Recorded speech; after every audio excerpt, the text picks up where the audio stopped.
యేసుక్రీస్తును నమ్ముకున్న ప్రతి ఒక్కరి ఎదలో క్రీస్తు కొలువై ఉంటాడని Mhambrey church pastor Steven Gnanakumar అన్నారు. సిద్దిపేటలోని మాంబ్రే చర్చిలో గుడ్ ఫ్రైడే వేడుక ఆరాధన కార్యక్రమాలు భక్తి శ్రద్ధలతో జరిగాయి. పాస్టర్ స్టీవెన్ జ్ఞానకుమార్ భక్తులకు బైబిల్ సారంతో పాటు గుడ్ ఫ్రైడే విశిష్టతను వినిపించారు. యేసుక్రీస్తు సర్వ మానవాళి పాప పరిహారార్థం శిలువలో మరణించారని గుర్తు చేశారు. మనుషులను వారి పాపముల నుండి రక్షించడానికి యేసుక్రీస్తు తన అమూల్యమైన రక్తాన్ని చిందించాడన్నారు. యేసుక్రీస్తు జీవితాన్ని ఆదర్శంగా తీసుకుని జీవించాలని భక్తులకు సూచించారు. ఈ సందర్భంగా పాస్టర్ స్టీవెన్ జ్ఞానకుమార్ సిద్దిపేట పట్టణ ప్రజలందరికీ గుడ్ ఫ్రైడే శుభాకాంక్షలు తెలియజేశారు. ప్రాముఖ్యమైన గుడ్ ఫ్రైడే అంటే ఏమిటి, శుభ శుక్రవారం లేక మంచి శుక్రవారం అంటే ఏమిటో నేను రెండు మాటల్లో గుర్తు చేస్తున్నాను.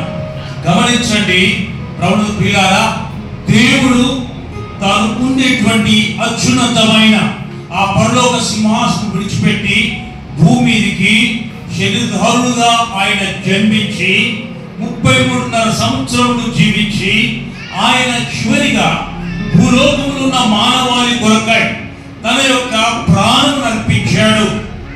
మానవుల కొరకై రక్తమును చిందించాడు.